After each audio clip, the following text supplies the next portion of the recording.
Okay, so if you just check your stock prices and you lost a lot of money, I'm with you. So my name is Dan Frio. I do this report every day to inform you guys what's going on in the markets, especially real estate. And today we have some really good news, but it's completely bad news for the markets. So let's get to it. What happened today? Well, the Dow Jones slid nearly 400 points after a strong jobs data prompted fear that the Fed might tighten rates. Okay, so here's what's going on, folks. In a normal market, when we see the employment numbers, and let's get over to these employment numbers right here. ADP just came out and they said there was 400, almost 500,000, 500,000 jobs created in the last report. And you're thinking, wow, what's going on? Why would that be bad news? Because it looks like the economy's growing. President Biden was out last week prompting, hey, I was the first president in my 2-year tenure to add 13 million jobs to the economy. Well, this is adding to it, so why is it bad news? Well, I'm glad you asked that. So in today's world, here's what we see. We came out of COVID, which we all know, and everybody got kind of let go and didn't have work. So the federal government pumped out a ton of stimulus. The Federal Reserve dropped rates to basically zero. They were stimulating the economy, but they overstimulated. So what that means is prices started going up and up and up. That's called inflation. So what's happening right now, the Federal Reserve is saying, well, we need to increase rates because we have to stop people or slow people down from spending so much money. So their thought process is, and it normally works in a normal economy, was we'll raise rates. That'll kind of cure or limits people's spending habits. Because if things get more expensive and if financing gets more expensive, you're like, well, maybe I can just do without it. Okay, so that's what the Federal Reserve was hoping to do. And then they're like, with that, there won't be as many products being created because we won't need the need for all those goods and services. So now the job market's going to suffer. So by doing all this, we're going to cure a lot of things. We're going to pull money out of the circulation that we stimulated the economy with, and we're going to slow down people's spending. Well, it's not working. Okay, so we're seeing it right from here. When you add 500,000 jobs to a market, normally you see the stock market rally. In today's market, we're on our ear, folks. So people don't know what's going on. And I think a lot of politicians and federal government workers and the Fed also is in territories where I'll say it this way. And I tell my kids the same thing. It's okay to say you don't know. But don't play with our futures. Don't play with our economy. Don't play with this like it's just a puzzle.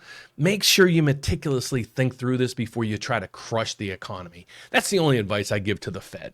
So let's get over to what's going on. But I want to show you just one caption. A lot of people say, Dan, why do you do this? YouTube channel. You spend a lot of time and effort on it and so forth. I'm like, my whole passion is to educate people out there. That's truly it. I've been in the mortgage business for over 30 years. At the end of this video, I'll give you my information on how you can reach out to me for some assistance. I'm a federally chartered loan officer. I have a whole team behind me. We can lend in every state in the whole country as well as Puerto Rico. So if you're out there and you're looking to get pre-qualified or just run a scenario past us, please, I'll give you that information at the end. But here's one of the reasons why I do this video. When you go out there and you're trying to look for some help, if you're a first-time homebuyer, you're trying to find everything you can for some help. So I come across this article. It's Money Expert shares the number one thing she does before buying a house. It puts you in a completely different spot financially. Well, what is it? So I'm intrigued because my goal here is, like I said at the beginning of the video, is to help you guys when it comes to real estate. So this was just published. Just not too long ago. So if you scroll down through here, I'm just going to scroll, and I'll leave this caption down below in the description. But the number one thing she does is get debt free.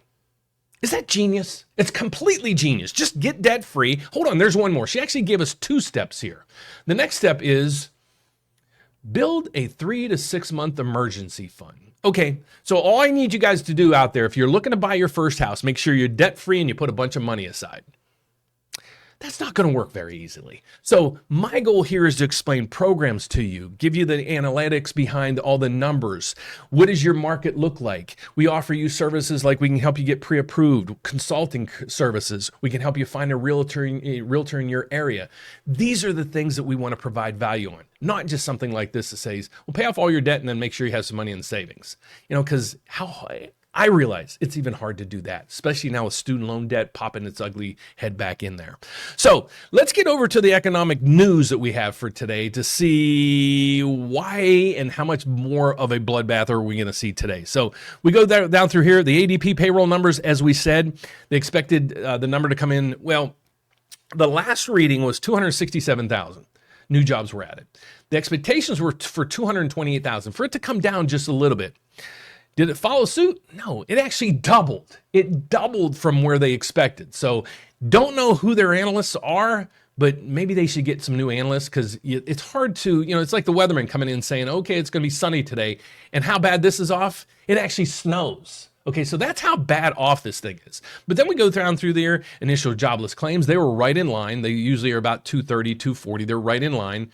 Services sectors right in line where it is. JOLT data. What the JOLT index is number of job openings. So this still says the job market is still healthy. It's still strong. There's almost 10 million jobs still open after, almost 500,000 people just got employed over the last reading. Okay, so the economy is going good. So now what that means is the Federal Reserve's most likely almost 100% going to change rates or increase rates again. So how we find out that is we go over to the Chicago Mercantile Exchange. You notice I started using this not too long ago, and now almost every channel has this on here. Just interesting. So we go to the CME Group, this is Chicago Mercantile Exchange, and they have a Fed tool watch. What that tool is what's the likelihood that the Federal Reserve will change the Fed target rate at the next meeting? Okay, so the federal funds rate right now is 5.25. So we're trying to figure out what the Federal Reserve is going to do with interest rates. Well, if you go through here, let me get my head out of the way. I'm going to explain this to you. Right through here, you're going to start seeing the federal funds futures. Going through here, you're starting to see some dates and the probabilities, and then it says total probability. So we're seeing right here is the next meeting is coming up on July 26th. Right now, there is a 92% probability that they're going to raise rates again. So is it going to happen? Yes, it's going to happen, folks. Here's my issue with this, though.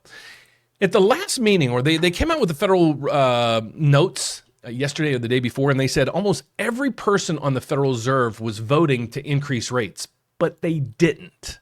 Okay, so are they really, really looking to keep increasing rate after rate after rate, or when they tell us these things, the markets kind of do their own thing? So by them telling us that they're going to just keep raising rates over and over and over, is that helping actually curtail the markets? And I think it is.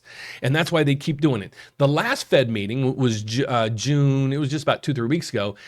Even the day the Federal Reserve came out and said they paused, you had former Fed officials coming out saying, no, they're going to raise rates and they're going to keep doing it. So I think their actions are a little bit different than their words. And we're going to pay attention to those in the next couple of weeks to see what they end up doing. So with all that being said, what's going on in the markets? Well, guys, this report here, here's what I see on my screen.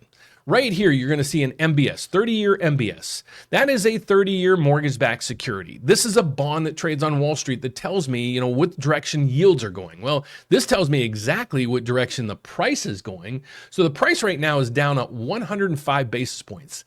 I've seen a move like this about 4 times ever in my 33 years of doing this. So this is big news. But you got to be cautious because it is a holiday weekend. There's a lot of people on vacation, especially a lot of bond traders where this trades. So a lot of trades are amplified one way or another. If it's a sell order, well, the market's going to crash. If it's a buy order, the market's going to rally. Meaning, if you work in the pits down at the Chicago Mercantile Exchange, anytime a sell order or a buy order comes in, there's really not a counter person. There's not enough people on the floor there to exchange all the buy and sell orders to keep an equilibrium. So any trade you're going to see is going to be, amplified over and over and over. So I'm the proponent, wait till next week when everybody gets back to the markets will settle down. You're going to see rates come down a little bit because there's no need for rates to get all the way back up to 7.5%, because the economy is just stabilized right now. Rates don't need to go any higher, and they shouldn't go any higher. Okay, so that's that. So what's going on with mortgage rates right now? Well, these are the top 6 products people use when they're buying or refinancing a house. These are rates issued by Mortgage News Daily on a daily basis. And right here's the top 6 products. This analogy, so this rate is for a person with these 5 characteristics. So if your characteristics are these five, you most likely are going to get that rate or fairly close to that rate because this is the national average. What this is somebody buying their first house. It's going to be their primary home and a single family home. Got to make sure those three with a 740 credit score putting down 20%. Now you don't need to put down 20%. Most first time home buyers are putting down about 3% on their house. So how do you figure out, can you qualify? How much do you qualify? How much would the payment be? Do you have enough money? Is your credit in line? Well, if you're looking to get pre-qualified, I'd love to help you. My name is Dan Frio. I do this report on a daily basis. I'm a mortgage advisor and have been for over 30 years. So I've seen markets like this, not to this extreme, but I can help you navigate through these times. So how you reach out to us is fairly simple. You can give us a call, 844-775-5626, or you can click this button right over here and apply online. Within 24 hours, somebody will get back with you, answering all your questions, getting you on the road to home ownership in 2023, if that's what you want. Take care, guys. Thanks so much for watching. God bless. I'll see you tomorrow. Bye-bye.